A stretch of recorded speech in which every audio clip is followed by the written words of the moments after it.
because this is going to get interesting.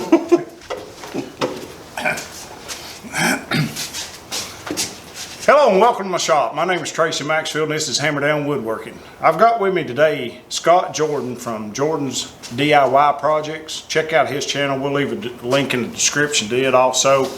We're trying to get as many videos in today as we can, and we're going to talk about accidents in the workshop real quick. Just a short little video just to kind of cover some stuff. Scott, have you had any accidents in your shop? I sure have. What have you done? Well, I decided to cut my thumb on my table saw. That's been several years ago. So, do you know what caused that? How it happened? I didn't move it out the way.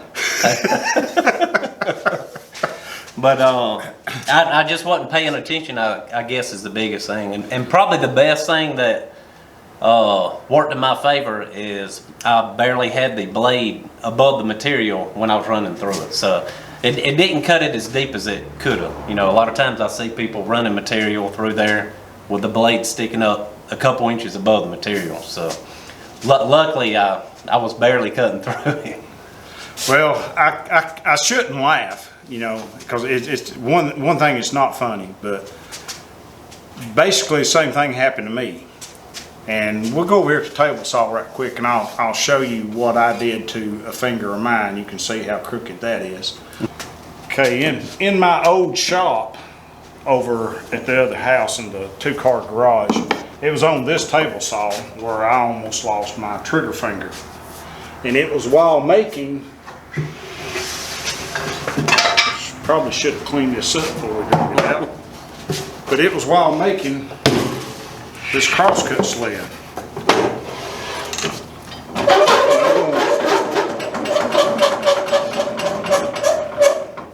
We can edit that out.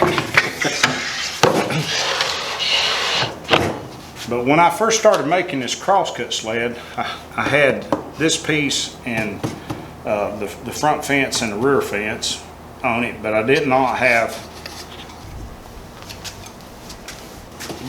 this blade guard on it. And when I was making my initial cut, just a split second of not thinking and knew better.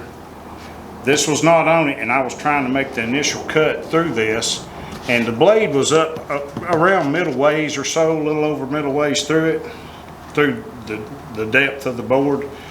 And instead of putting my hands on it like this and shoving it on through and finishing the cut, I put my finger right against this piece of plywood, and it broke loose and came all the way, the blade came all the way through the back of this, and I had a perfect saw curve right through that finger, clean up through the tenon on it. Anyway, I did that here on the table saw. Good thing you didn't have a dado blade in it though. Exactly. All right, is that one the only accident you ever had in the shop? I think I'm clean out of frame. Let me back this. I had a kickback, but it didn't kick me. It kicked the garage door. So, but yeah. At one time, I was planning on doing a tune-up on this bandsaw. Well, actually, I did a tune-up on this bandsaw. It wasn't cutting right, and I went to cut some veneer after I tuned it up, testing the tracking of the blade to cut some veneer. And I had my fence set up, and I was sawing off a sheet of veneer, and I think it's gone now because this has been a little while back, but not actually that long ago.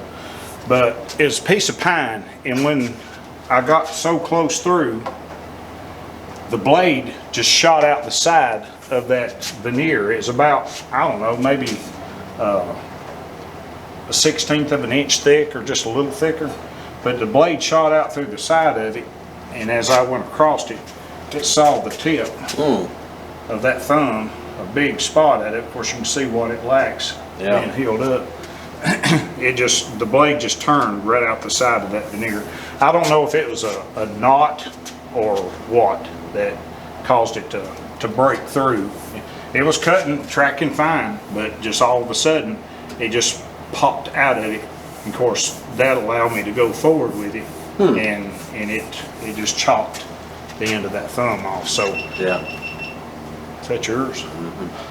So don't think that a bandsaw is the safest tool in your shop, because it is not. It will do damage very, very quick. We're both in frame. Where are you going with? To the lathe? Yeah, for you to finish what you just said. Have you got any more? Yeah, one more, and that one would be on the lathe. I had never operated a lathe in my shop, but I have operated a lathe for a previous employer. And one of the things that you need to watch out for is a lot of times there'll be a knot in it, and you really got to be careful when you are cutting into that knot, because the knot basically weakens the board where that is. So if you ever come across that knot, not only is it probably gonna, come back and hit you in the eyes or something, the board could come apart. So the post we was turning then, they was 6-inch posts, so they was quite a bit bigger than what you typically would turn in a shop. But yeah, safety equipment I think is key to when you operating any of the tools in the shop. Oh yeah, and paying attention, just slowing down, and that's my biggest downfall is just not. Of course, I get in a big hurry. I have customers that wants a piece of furniture, something done, and I guess my mindset is I've got to get it done now. Yeah. I've got to get it done now, and that causes you to lose, or it does me anyway, lose focus on what you should be doing. And just that split second, it can end up in a disaster. Oh yeah. Fast. Yeah. I've got a electric hand plane. You know what? You probably I've use got those. one, yeah.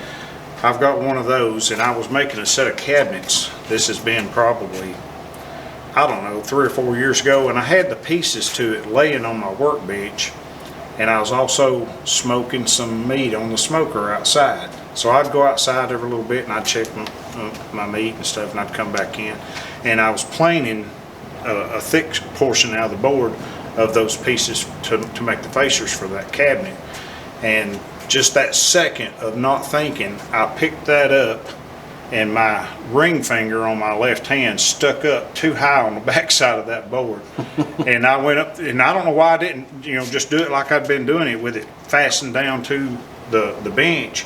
But I just picked it up and run it up through there, and that electric hand planer cut my fingerprint off my left ring finger. And you talk about hurting. Now that hurt. Out of all the cuts and stuff that I've had, that one probably hurt the worst. It felt like someone smacked that finger with a sledgehammer. Yeah. I mean, it just hit it that hard. Of course, those planes turn roughly around 10,000 plus RPMs, and it seems like that planer's got maybe 2 blades in it, and it don't show any favoritism toward meat versus metal or wood. But Yeah, I guess the biggest thing with that is respect the tool, because they don't respect you. that's exactly right. Yeah. Be careful. Just be careful. I don't even know. I couldn't even see if I was still in frame or not. But take that second just to slow down. Don't be an idiot like I have been in the past, and just throw caution to the wind. Now sometimes we will take educated cuts for the sake of getting the cut. You don't always get to do what is the safest thing in order to be able to get the job done that you're doing, but you can keep focus on what you're doing as you're doing it, because it seems like to me most of the accidents that I know have occurred for me has been just from not paying attention. That 1 second of not paying attention, and it will get with you fast. Yeah. Anything else? That's it for today, I think. Be careful, take care, stay safe, use your safety equipment, and until next time, thanks for watching. All right, now we're live. Person ought to save all them, don't you know it? There's no telling how much hard drive space it would actually take to collect all that. But you could get some funny videos. You ever watch Fisher's Shop? Yeah. Oh yeah. His outtakes at the end is worth the watch of the whole video. Yeah. We'll put that on there. This is not as funny as Fisher, but how we gonna do this? Let me just start it off like I just did. Yeah, I'd do that and then maybe mention that we was gonna build a project for each other and then